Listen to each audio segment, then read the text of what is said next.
今日嘅晚餐，我想試下煮洋葱、蝦仁、沙甸魚、芝士通粉配雞翼啊！首先咧煮熟個通粉先，但係其實咧用意粉或者通心粉，仲有飯都可以啊。跟住咧就落油煎雞翼啦。今次咧揀咗日本嘅雞翼，20蚊盒有5隻啊。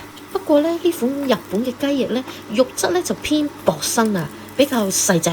煎任何嘢咧都要慢火，俾時間慢慢煎，唔能夠太心急啊！大火又太急嘅話咧，只會皮燶晒，肉又唔係好熟啊！慢火大約煎咗15分鐘，咁就完成啦。雞翼煎完再炒下啲洋葱先，不過洋葱咧就要俾少少時間啦。之後咧就落埋蝦仁，炒幾分鐘就可以噶啦。今次嘅晚餐咧，我想再豐富啲，所以咧落埋罐頭味噌沙甸魚啊！咁我唔想啲魚咧一嚿嚿，所以咧係會壓爛嘅，而且咧係越碎就越好啊！